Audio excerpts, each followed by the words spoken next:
Hello and welcome to SNS Online. Today's guest is a charismatic and passionate theatre director who has brought a wide range of beautifully selected and thought-provoking plays to the attention of familiar, beautiful, talented and enduring performers. A multi-instrumentalist, singer-songwriter and producer who hails from Sheffield. Not only one of America's most respected and well-loved authors, but someone who has documented much of his own life. Celebrating 15 years of shows. 10 as a podcast. A stand-up comedian with a pretty prolific comedic career to date, part of his Sony Award-winning... From Scratch and Sniff on RTE Pulse. Had an illustrious career in both TV and theatre, taking the crown for Queen of the Spoken Word. To SNS Online. Sandy Toksvig has described her as a genius. Oh, and annoyingly, she's also, really nice. With over 150 shows to date, and all available on snsonlineshow.com. Ladies and gentlemen, trans folk and all they thems, we are extremely proud to introduce the one, the only, the effervescent, I never knew she wasn't, Dr. Naomi Paxton. International opera soprano, the very lovely Ellen Williams. Guitar legend, Hank Marvin. Dame Esther Ransom, Mr. Boris Hussein. Julie Hessenhaus, Lord Michael Cashman, CBE. Armistead Maupin, Alan Yentov. Stephanie Beecham, Biddy Baxter. You're listening to SNS Online, presented, as always, by Nick Randell. Sophie Aldred, TV, stage and voice actor, presenter, singer, novelist, teacher, wife and mother. Welcome to SNS Online. Thank you very much. Well, we have to tick off all of them, including wife and mother. I think that's probably the most important. Oh, that's great.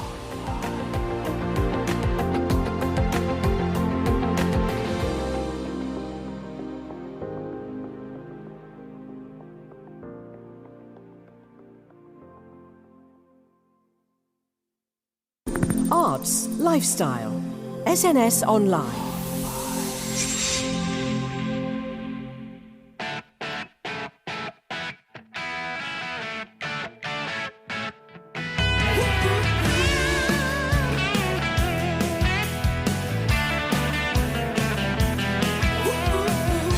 Hello and welcome to SNS Online and our very first show of our 10th series.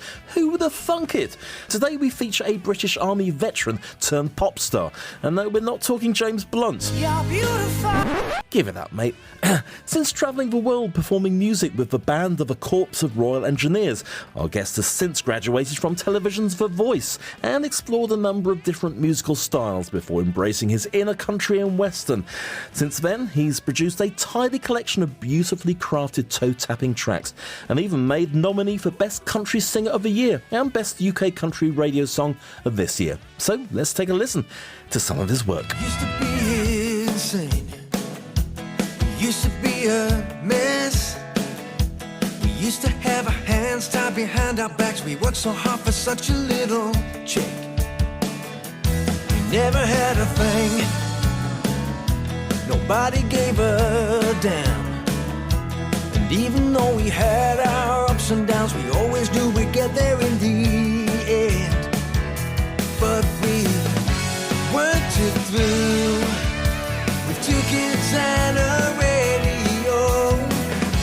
Me and you was all I'd ever need. Way back when the years just sifted on, days go by and everyone was wrong. 'Cause here we are and we're still going strong.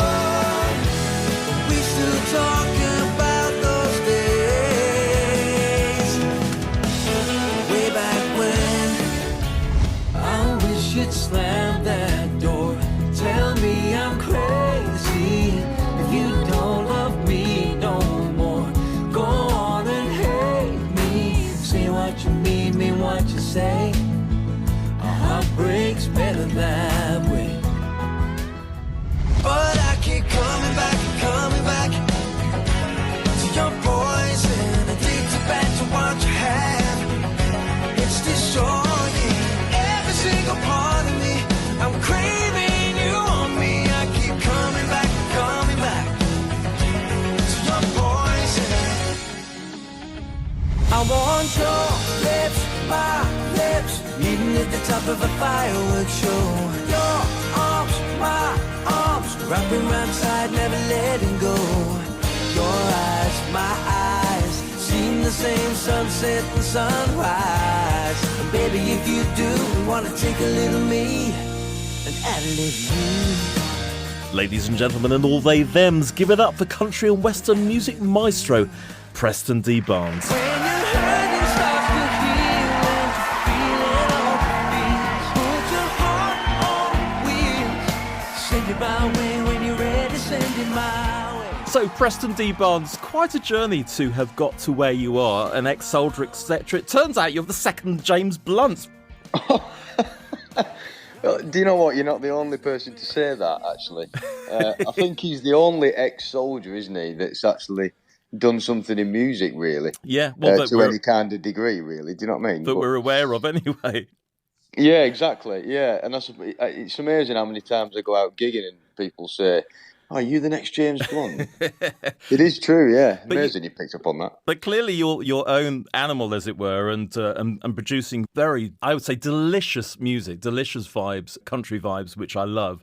And I've got to say, congratulations, Preston. You've just hit over 1 million playlist listeners on Spotify, which is, I mean, oh my God, that's quite an achievement.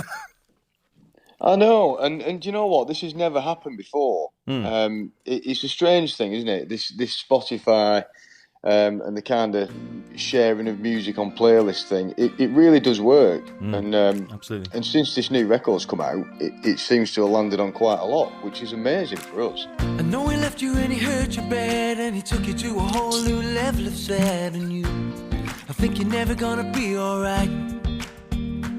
It's like a movie that ends before you want it to. Nobody understands what you're going through, and it seems like it's you against the world tonight. You swear you're never gonna love again, but you will, so let me tell you. When your tears are finally dry and your soul comes back to life, put your kiss in overdrive, send it my way when you're ready. When your hurting starts to heal and you're feeling all the feels, put your heart on wheels, send it my way when you're ready, send it my way. What was sort of influencing you musically when you were younger to steer you in the direction of this country vibe, which we're now enjoying in your tracks? Well, I was classically trained, actually. Okay. I started playing piano at 15. Oh, that's actually quite late, isn't it? It is, actually. I mean, yeah. because usually people, you get forced into it at age 5, kicking and screaming. Yeah, I know. I know. And my mum refused to force me to do anything, really, apart from do my homework after school. Good for her. But yeah, she bought me a keyboard for Christmas when I was kind of quite young, and I didn't really take to it straight away. But I kind of picked it up at 15 years old. Joined a band at 15 up here in the glorious sunshine of the north. And then, I kind of went round the bass circuit of all the working men's clubs at 15 and started the trade then, really. Yeah. But I am actually classically trained, so I did all my grades on piano and all that stuff. Okay. Then it just kind of went from there, and then I just moved over to pop music and rock music, really, generally, is what I grew up with my parents. And then country arrived. When the weight of the world gets way too heavy, when the cold wind is blowing at your back, I will rush in. If you're stumbling, I'll never let you fall like that. Well, I hate to see the pain that you've been suffering, and I hate to see the sadness in your eyes. You can lean on my shoulder. I'm gonna get you through this time. I will carry you. Yes, I will get you through the battles you've been facing. I'll be here waiting to carry you. I'll carry you. I've always loved country anyway, because it's real music. It tells a story. It's true, and they do say, don't they? 3 chords and the truth is what they say. With country music, but yeah, I've always loved it, and the modern, up to date country like Chris Stapleton and Luke Combs and people like that, has really kind of hit home with me, and I wanted to do a bit of that, and it was only kind of 18 months ago that we decided to venture into doing country as such. I've been in music all my life, but 18 months ago the country thing started in the studio. And of course, country is big in this country, as well as America, where it connected to. Just one thing I do have to add, because it's funny, we're all clearly aware that you're very British, particularly with that accent, and yet your music, which is fantastic, by the way, fits the country vibe like a glove and is so synonymous with America. Does that ever become a bit of an eye-rolling problem when some people feel you have to live in Nashville and have several messy breakups with past girlfriends and drive your car over a ravine escaping police, etc.? I can't imagine a country music song talking about being dumped one night at the Chippy in Birkenhead, to be honest, You know what I'm saying? No, and the amount of people that speak to me and say, are you going to talk about a truck in your next song? Or beer or whiskey or something like that? No, do you know what? I always say to people, Wet, Wet, Wet. We all remember Wet, Wet, Wet, the band. They were Scottish, quite broadly Scottish. And when they sing a song, they don't sound Scottish at all. No. And it's a strange thing, isn't it, with your accent? But I get that question all the time because I'm quite broad from up here, really. And they say, you don't sound like that, but you kind of fit into the American genre of country. It's really strange how you do that. And it's all down to production, really, and how you pronounce your words. I clearly don't pronounce my words like I'm doing now. It's funny. It's funny because Jodie Whittaker, of course, did a cover of Yellow, Coldplay's track, but did it in her own accent, and it actually worked really, really well. I just can't sing Northern. It could be a subgenre, though, that we haven't explored yet. You could be the innovator. You may be the founder of this. Yeah. I'll let you know how it goes. Right, I want 10%. Will carry you. Yes, I will get you through the battles you've been facing. You know I'll be here waiting to carry you. I will carry you. Yes, I was a musician in the army for some time as well. Okay. So the best way to describe it, I suppose, is the guards bands marching up and down outside Buckingham Palace. That's what I did. Wow. That type of thing. I travelled all over the world doing that. And when you first join the military, they train you up classically, and you do all your history of music and all that stuff. It's almost like a degree course, really. Okay. And they teach you up to kind of session musician standard, really, that's amazing. On whatever instrument that you play, which is great because not only is it free training, but you get to travel the world doing it as well. And I did that for 16 years, and then I moved over and I was an instructor for people that join the army when they're 16 and all that stuff.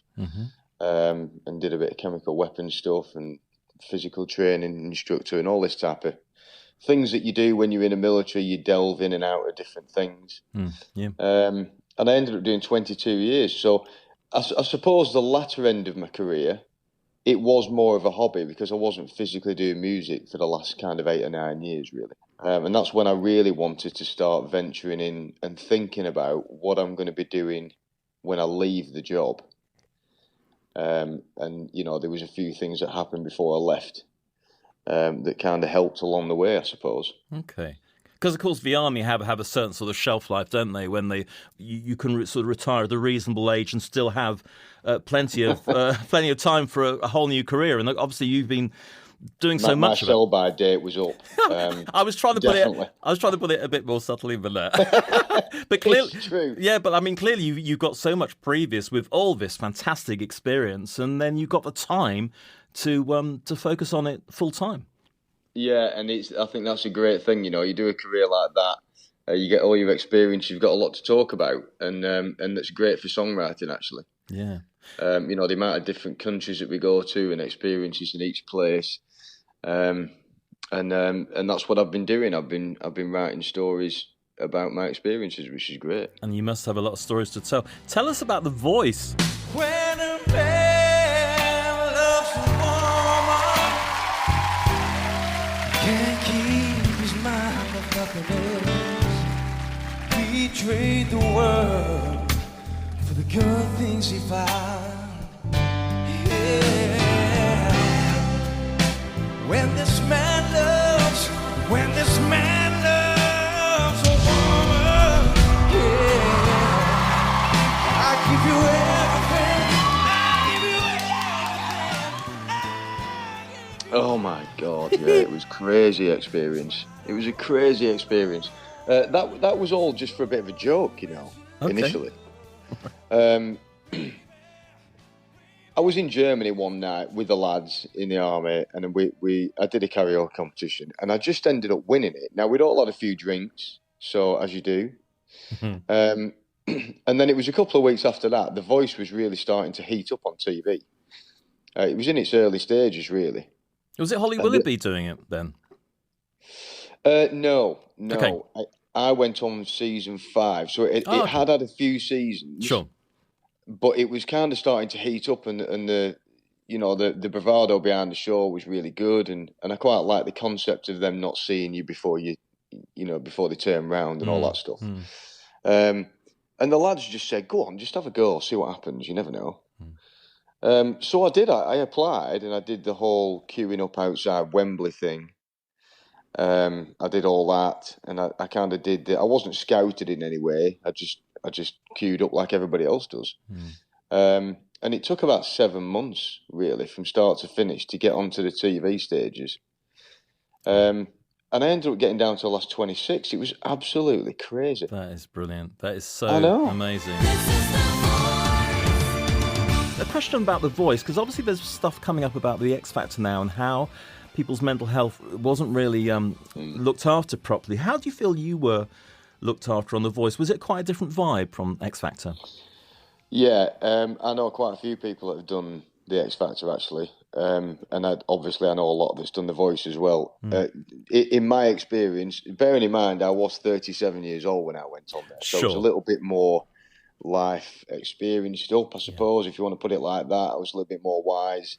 But we got treated really well, you know, right from start, right through to the finish. I think the brutal part of a show like that is if you do end up leaving the show and you don't win it at any stage, you're kind of out the back door, and that's it.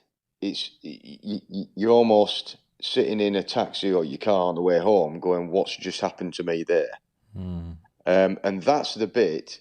And I always say to people that do these shows, you can't expect to be successful in music just because you've done a show like that. Yes, it's a great platform, but you've got to keep pushing afterwards. And I've been pushing now for, 6 years, constantly. And yes, it's a different genre of music, but it's all about push, and keep getting your music out there and keep growing your audience, and it'll work eventually. And a lot of people, I suppose, the younger generation, just expect it to happen, but it really doesn't. Yeah. But honestly, I was treated like a diamond on that show. They're really, really good. They were. That's lovely to hear. That's really good.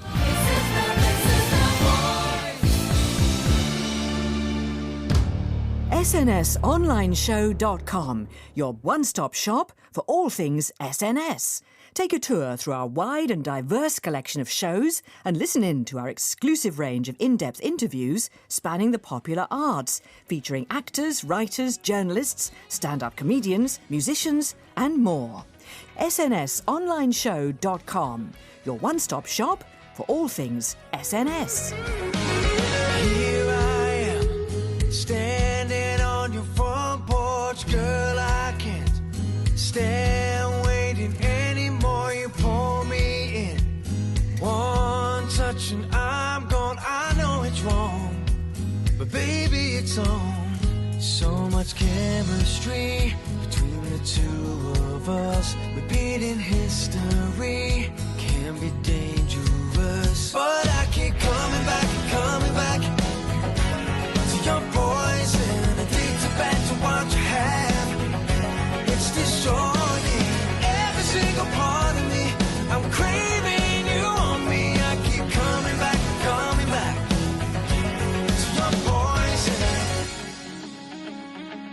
There you are, dancing down the hallway. You tonight, it's more than just a mistake. That silhouette was driving me crazy. The taste intoxicating. With that look, nobody could blame me, baby. But I keep coming back to your poison. Addicted back to what you have. It's destroying every single part of me. I'm craving you on me. I keep coming back to your poison.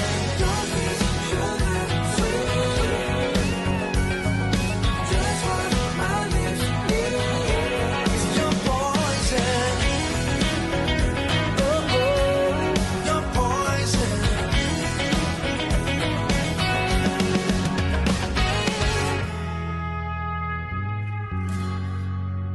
So much chemistry between the two of us. Repeating history can be dangerous, but I keep coming back to your poison. Addicted back to what you have. It's destroying every single part of me. I'm craving you on me. I keep coming back to your poison.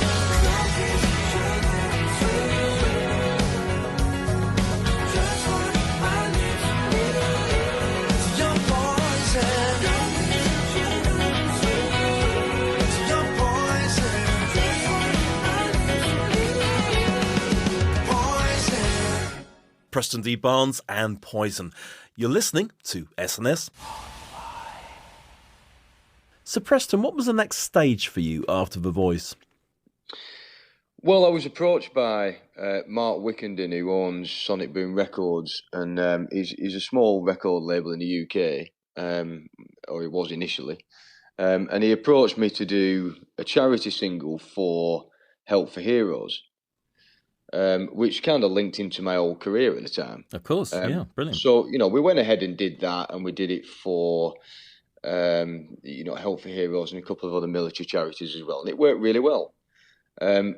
But we soon found out that actually, come on, I was 37 years old, and I'm kind of a little bit too old for pop music, really. You never tell, mate. Well, yeah, well, it is. It's true, isn't it? I don't. At the time, I wasn't in the tracksuits and trainers and the cool caps and all that type of stuff. It just became really clear to me that I was a little bit older. So, what kind of genre of music do you go into when you still want to pursue a music career? And I was stood in his studio one afternoon, and because I like country music anyway, I was singing Tennessee Whiskey from Chris Stapleton, just mucking about in the studio. And Mark came in and said, "Let's just record that. I like that." So we did. We recorded a cover of it, and that's where country was born for me, really. That's amazing. And it just went from there, and it's been a whirlwind since. It really has. That's wonderful. I love the way these things could just spark out of... Yeah, because, some people take years to find which genre of music sits well with their voice and their image and their story and all that, And quite clearly, I've got a bit of a backstory going on with the military stuff and the voice and all that. But it just works for me. And actually, country music, they don't care how old you are. They don't care if you're fat, thin, cool, not cool. It's all about the music, and that's good for me. Yeah, I've known heartbreak and I've known lonely. I ain't gonna lie. And I've known drinking for their own reasons. Ain't afraid to cry. But I also know my that endless there is strength. So I tell myself there's no giving up. Long as I got a heart inside, until the day I die, I still believe in crazy love. Whoa, I still believe in crazy love. Yeah.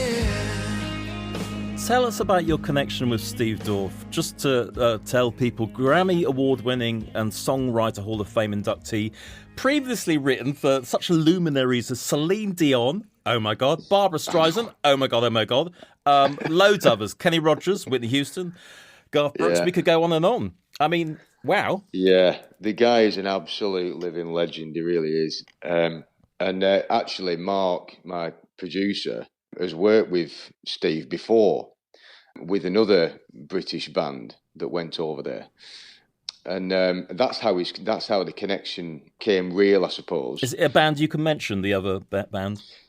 Yeah, they're a band called Essex County, and they're also a country band in this country. Okay, and they've done really well over the years. They've done a few things with Steve, years gone by. But because he had that working relationship with him, Mark just sent over a cover version via MP3 to his computer and said, look, just have a listen to this, see what you think. And Steve said, I love his voice. And he sent us a song over. He said, you can record this for me if you want. And that song was Add a Little You, which is my first single that we released last year. Lovely, it is too. And just to have that, that opportunity to record something for him, bearing in mind, who this guy's written for before as well. And just so you know, I'm a massive Rocky fan, right? And he wrote part of the Rocky IV theme tune, so it was a done deal for me. Oh, wow.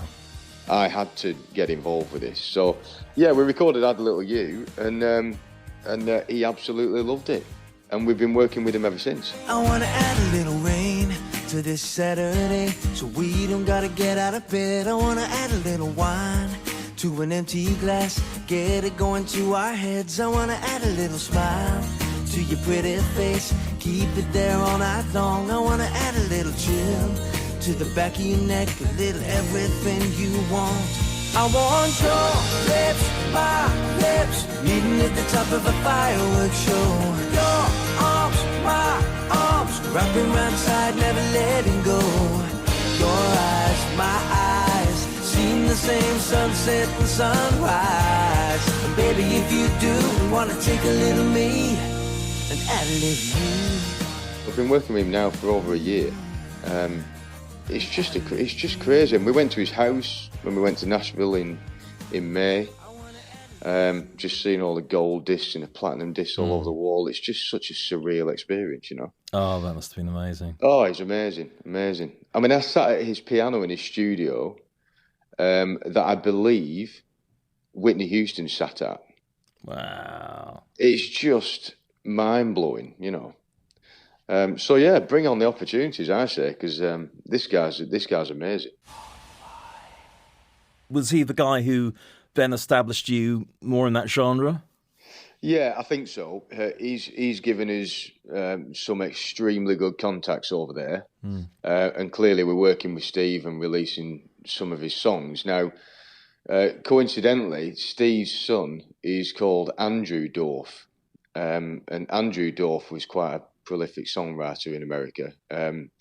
He passed away about 5 or 6 years ago, quite a young age. Oh. So Steve, Andrew's written for Rascal Flatts and Keith Urban and all sorts of people. So they're a songwriting family, and for Steve to give us some of Andrew's songs, I think that's quite. It's quite a big thing for Steve to do that. That's very personal, isn't it? And there's a real stamp of authenticity in the fact that he clearly values you as both as a talent and presumably as a friend. Yeah, exactly. And we FaceTime him and talk to him all the time. And you sit here and I think, wow, we've only been doing country music for kind of 18 months, really. and we're getting all these opportunities. So, you know, I mean, why would you say no to things like that? Absolutely. You just can't, can you? No, absolutely. Scratch and Sniff Online with Nick Randell. So tell us about Send It My Way. So yeah, Send It My Way is another one of Andrew Dorff's songs, and Steve really, really wanted us to record this. So we recorded it in this country. We sent it back to him. He was really happy with it, and he said, "Your vocals are stunning on this. It's probably the best one you've done so far." And then we went out and recorded a music video in the heart of Nashville, which was amazing. Yeah, Steve's really, really loving this one. So again, you know, we produced it in this country. Mark produced it in our studio, solely with our musicians and from my band. But away we go, and this is the one that's, I think, made a real impact. You know, after 6 singles previously, this is the one that's done it, I think, which is amazing. I know he left you and he hurt you bad, and he took you to a whole new level of sad, and I think you're never gonna be alright.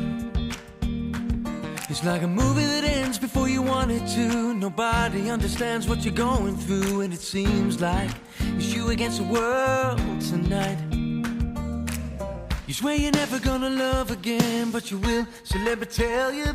When your tears are finally dry and your soul comes back alive, put your kiss in overdrive.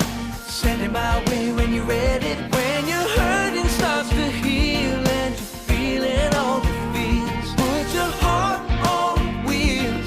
Send it my way when you're ready. Send it my way. Send it my way. Gonna come a time when you miss that dress and miss those heels, wanna look your best, and it hits you needed something new. You get tired of being a homebody and you wanna be somebody again. I know just the guy for you. You fell out but you fall back in. I wanna be there when you do.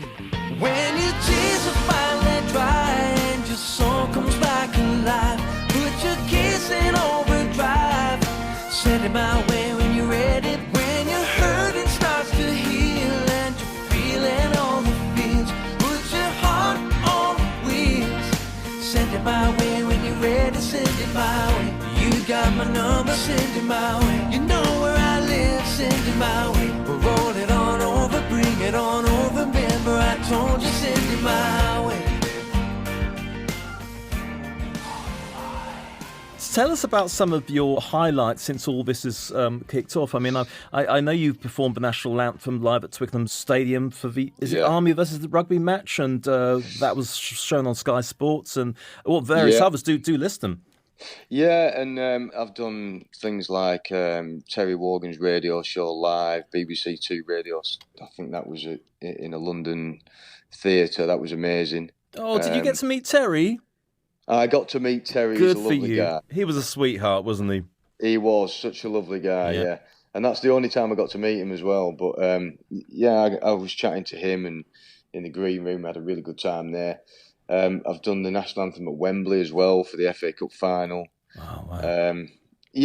All these different opportunities of working with different people. But I have to say, parking all those kind of bigger events aside, going to Nashville and singing live out there, certainly for what I'm doing now, is that just blew me away. Mm-hmm. It really blew me away, and I don't know why, but it was the reception that you get, and I think it's because you're British. Yeah, I was going to ask you about that. How did they, were you considered an outsider because we weren't American?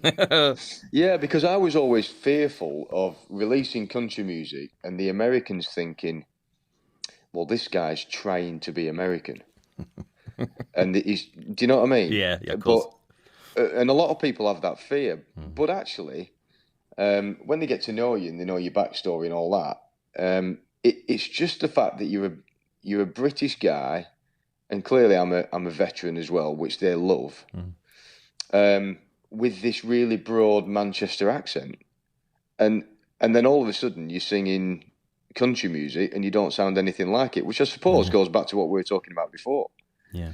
And they just loved it. It was great. We got a really, really warm welcome, and I'm looking forward to going back. Can't wait. That's so lovely. And it's to be honest, it's a bit like say you lose your accent a bit. Say you live in London for a long time, but when you go back to wherever part of England you come from, the accent comes back, and you sort of you're chameleon like, and to fit in with different groups of people. And I think that's just we all do that really. We do in life, we do. not just with accents, but in just the way we communicate in all sorts of ways. Yeah, absolutely, we do. I think that's fine. Yeah, and it is a completely different way of life over there. You know, if I wore cowboy hat and cowboy boots and wide bell-bottom jeans in the UK, I'd probably get looked at, wouldn't I? Probably thought you were a strippogram or something. Yeah, exactly. Yeah.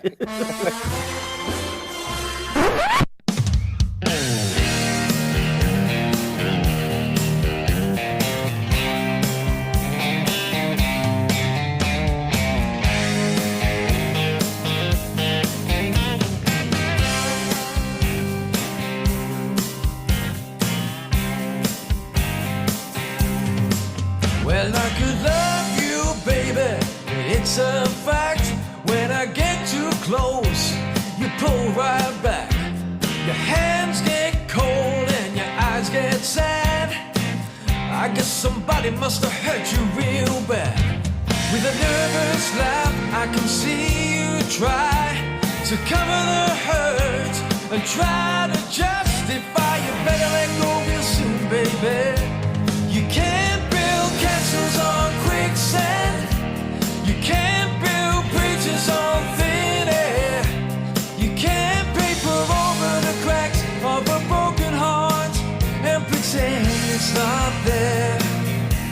You gotta let the storm break, baby. You gotta let the rain fall all around. When your tears run dry, maybe then you can try.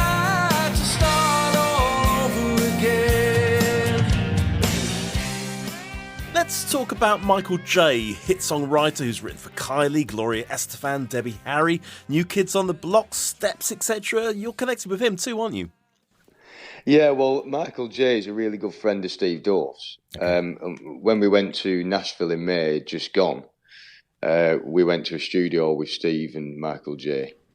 Really surreal experience. It was the music was nothing to do with us. Steve was recording something else for another artist over in the US, and we were just invited in to meet people and all this, you know. Michael J was there, Steve was there, and I had a really good chat to Michael, and you know, I said, what's your favourite thing that's ever happened in your career? What's your standout moment?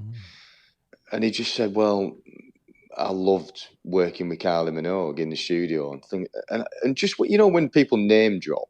Yeah. It was a constant name drop. It was ridiculous.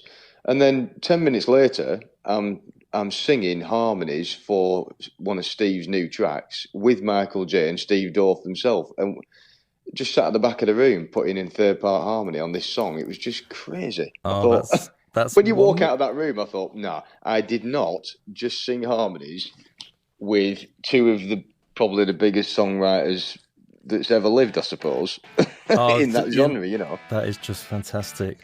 That is so cool.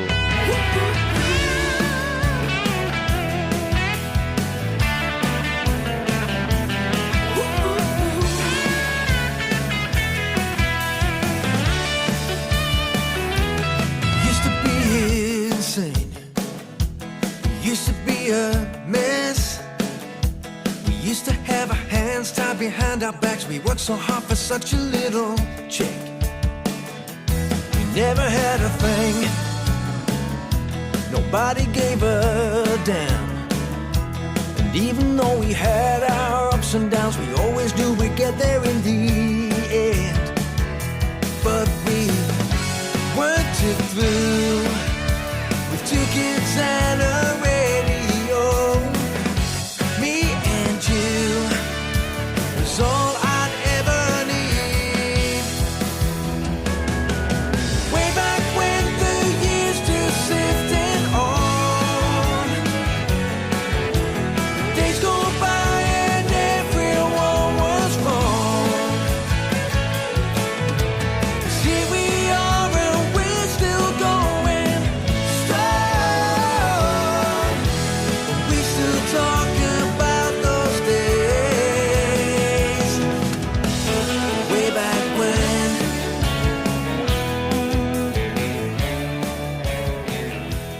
SNSonlineshow.com, your one-stop shop for all things SNS. So, Preston, thank you so much for chatting to us tonight. We're going to play out with a collaboration, I believe. Tell us more about it. Yeah, it's called Heartbreak's Better That Way, and it's a collaboration with a Nashville female singer, Mariah Dombey, and she does a lot of songwriting for Sony Records. Okay, cool. So she's got quite a lot of contacts as well, which is brilliant. And we've made a music video out in Nashville with her, and it's very different to send it my way, but Yeah. Well, good to see how your sound evolves and to mix it up with other people as well. yeah, exactly, yeah. Excellent stuff. It sounds like a great track for us to play out with. Mariah Dombey, Heartbreaks Better That Way, featuring Preston D Barnes. Thank you so much, Preston, for coming on the programme. It's been an absolute joy chatting to you and listening to your music, and the very best of luck with your fantastic career. Thank you very much indeed. It's been a pleasure. It's not me, it's you, it's what you say. You need some time, you need a place to find yourself somewhere else. Being careful, pick your words. It only makes a cut feel worse. 'Cause a sweet goodbye is still goodbye. Sugarcoated, you're still going. I wish you'd slam that door. Tell me I'm crazy if you don't love me no more. Go on and hate me. Say what you mean what you say. A heartbreak's better that way.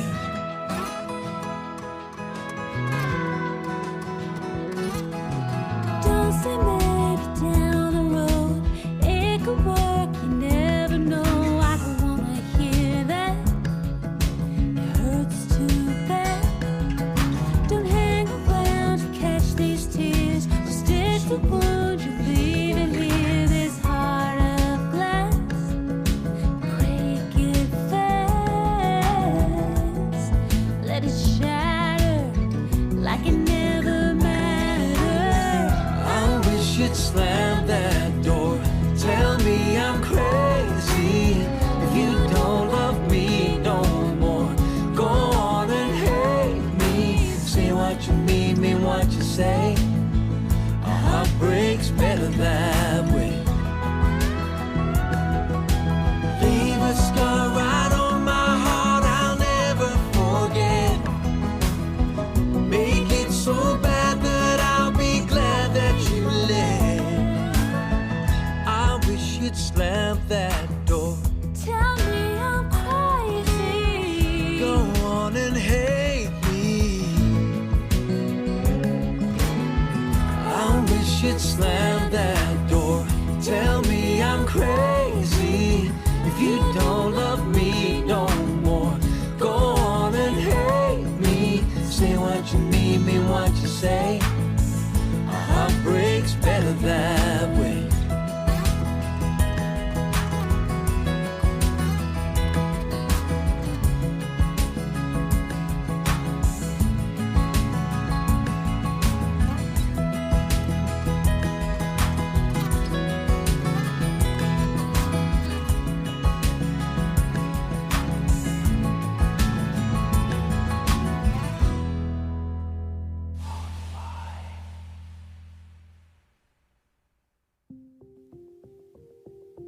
Arts, lifestyle, SNS Online. I'm going to co-star with Marlon Brando.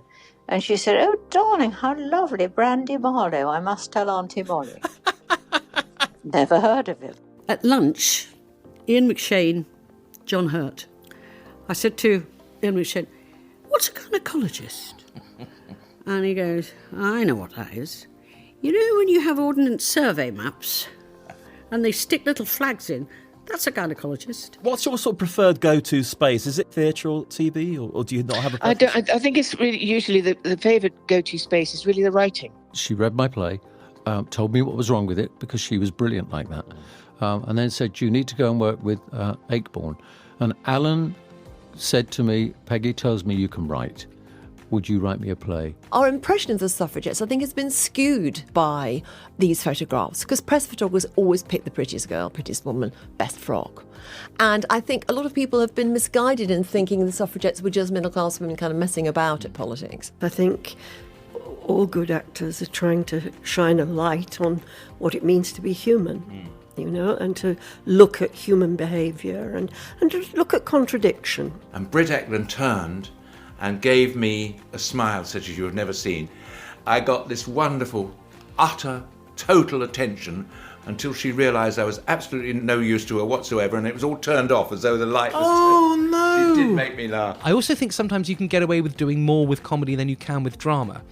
You know, because if an audience is laughing, then they're listening. Growing up, I was starved of any representation in books, and I would find my sort of characters I could identify with where I could find them. So, you know, I'd read Stephen King or I'd read whoever, and I would find other ways of relating to characters, but I didn't really know that there was such a thing as gay literature or gay books. How difficult would you say it is to leave a spouse during lockdown? It's incredibly difficult, even pre-lockdown. It takes on average 7 times before a woman finally leaves. But of course, during lockdown, it is even harder than ever for women to access support. The thing was, there was such an emphasis on like medication in the hospital. You know, the doctors and the nurses, when I said that I felt suicidal, and they would react straight away and, you know, I'll take this medication and kind of go into this panic. Very little kind of talking about what was really going on. It was just like, you're ill, you're really ill, and you've got to take these medications, and we don't know what's going to happen to you, and that's it. Are you enjoying now far more than you were enjoying the height of your success? No, because at the height of my success, I was on private jets and limousines, and I wouldn't be stuck in a pub with the likes of you. Well, that's charming, that is. So I had the children in 1978. They were slightly premature? Slightly. Sneeze and they were there. How much can you tell us about Mary Poppins, and can you succumb to tickling or bribery? Neither, because otherwise I'll just get a huge smack bottom from Disney. Now, as your voice is your instrument, how do you care for it? How do you care for your voice on a daily basis, and do you restrict the amount of shows that you do for that very reason? I think as long as you have a good bass technique, you can kind of sing as much as you like or need to, as long as you're singing always on the breath. So there's a movement of the breath and the body is engaged in the singing. It just doesn't happen only from the throat. I guess in terms of voice or vocal care, then I wouldn't go to a loud concert or a night out and be shouting over the music and things like that in the week leading up to a concert. No, perhaps not. Or have 20 Woodbines. And then the door opened and I went, "Blimey, you're Shelley Winters." And she said, "And who are you?" And I said, "I'm Derry Foles." And she put her tongue right down my throat. I never saw her again the rest of the evening. We, the jury, find a defendant on the charge of receiving, and then there's almighty pause seemed like an hour. Not guilty. Yes! Oh, Jesus. I've gripped the brass rail. The judge's face was absolutely puce. I love it. He was as red as a beetroot. You beat he the was system. so angry, obviously. Now, you have to understand, never in the history of the BBC had there ever been such a thing as a pilot episode. We didn't do things like that. They did that in America, but not here. So to get the chance to do it again was unbelievable. So you're not dead? Oh, no, I didn't die. No. So you could come back? I could, I suppose, but I'm not sure if that's likely. But you never know. Okay. Well, you know, watch your space, as they say.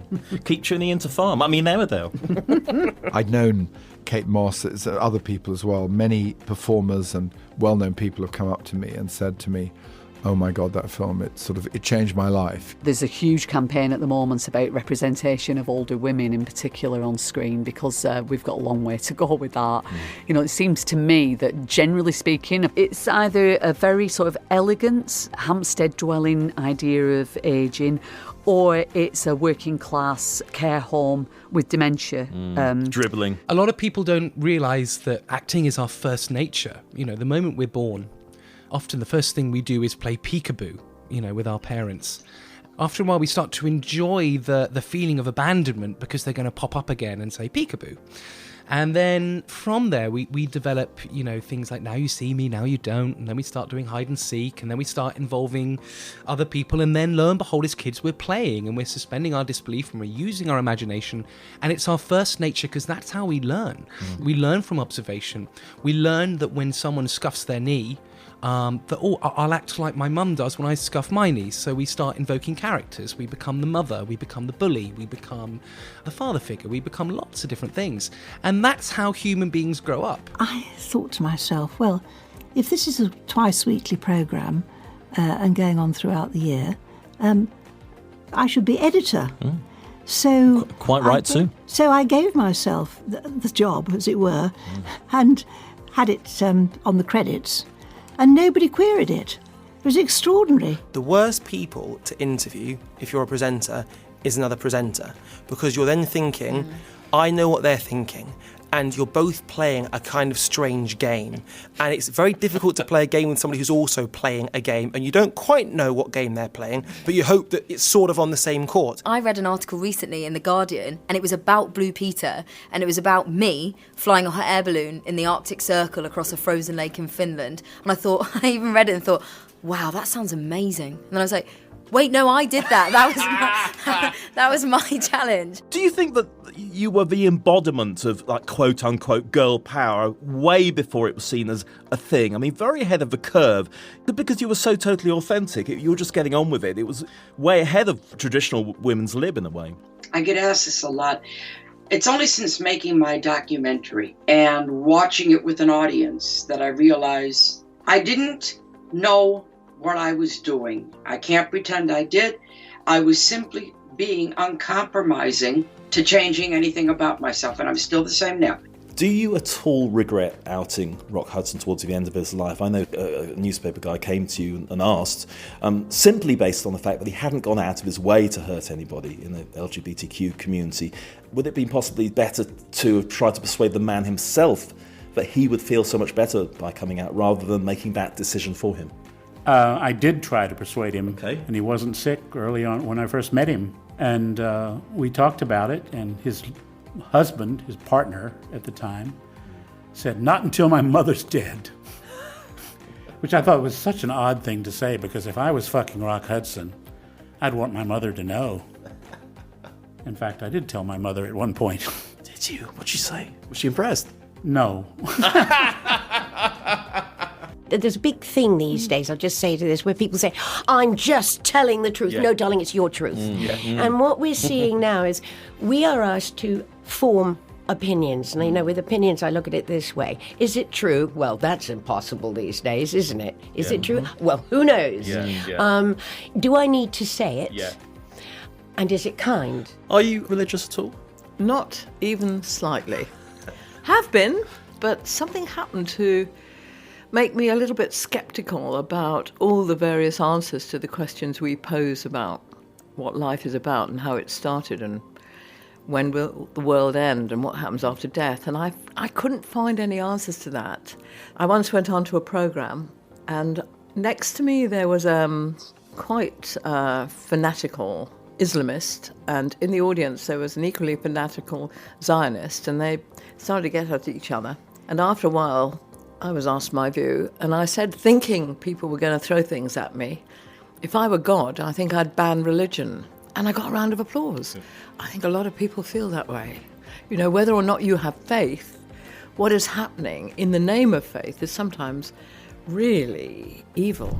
Lots of memories all this time. Bush House, of course. Let's talk about that. Yes, incredible building. And my department insisted that we should sleep there overnight. The shifts encompassed a break in them overnight, 4 or 5 hours of nothing. What on earth are you meant to do? Well, they provided some beds in very inappropriate places. It was a good idea to provide the bed, but actually you must also provide the conditions in which to sleep in it, which they did not.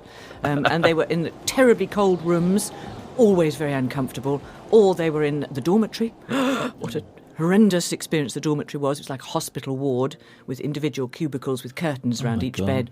And a lady came and woke you up when it was your time and shone a torch in your eye. It wasn't her fault she was told to do this. Didn't she sort of shake your foot violently or something? She grabbed your foot to start with to wake you up and then blinded you with his torch. Hot gingerbread of dynamite. Why drink nothing but that each night? Back in like a second where the fellas choose backy and the women wicky wacky woo. Oh man, how they entertain. I mean, they hurry a hurricane. Back in like a second where the fellas choose backy and the women wicky wacky woo. And then I got to the 17th floor, and you managed to get in through an open window. Yep, and I knew which door their suite was because there was a guard outside. Right. And he was drinking a coffee, and I waited until he had a call of nature. Yes. And the moment he slipped away, I ran, slipped in and knocked on the door, and to my amazement, Yoko answered. Wow. And I just said, please, can I have an interview for my school paper?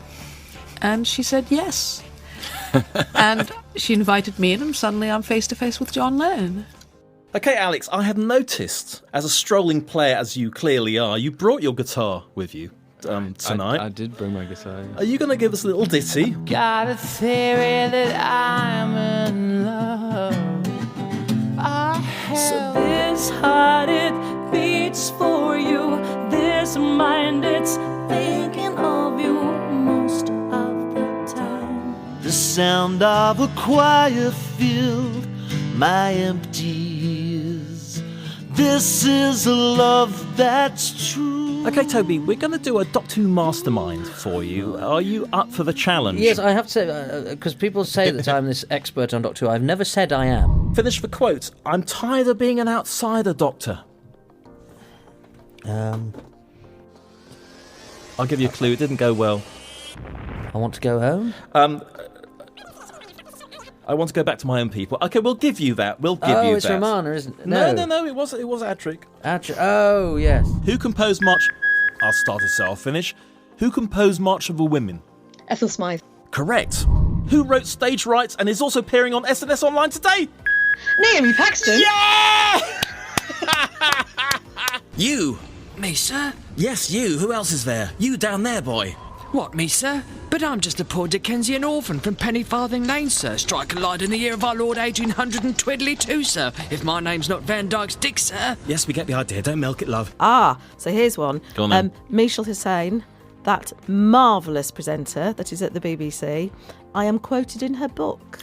She's written a book called Skills, and probably the thing that thrilled me more than anything this year is I went to the launch of the book, where not only was I the smallest, but I was also probably the least famous person in the room. It was just kind of politicians, the top brass at the BBC, and me, and she name-checked me. Oh, that's wonderful. And I was standing next to Claire Balding at the time, and I nudged Claire Balding in the room and I went, that's me, that's me. What, sir? Begging your pardon, sir, but it's Christmas Day, sir. All day, sir. Christmas Day? Yes, sir. And me and my 245 brothers and sisters haven't eaten for 5 years, sir. And I'd do almost anything for a threepenny farthing crotchet bit, Your Honour. Yes, well, we can discuss that later. So that's probably the most exciting thing in a pink book called The Skills, which is actually a very good book as well. About skills? About skills. Is it like holding your breath underwater and stuff like that? Because Mishal Hussain would be famous for that, wouldn't she?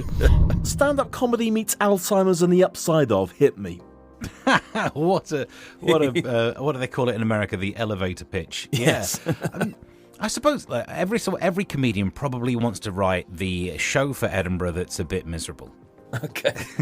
Because it just connects with what's on the inside of you. Try and make a joke about the thing that upsets you. Celebrating 15 years of shows, 10 as a podcast. You're listening to SNS Online, presented, as always, by Nick Randell. Okay, so we'll have a lovely introduction, blah, blah, blah, blah, blah. And react. And, okay. I dare you to keep that. What? I'll leave it at the end or something like that. Okay. Right.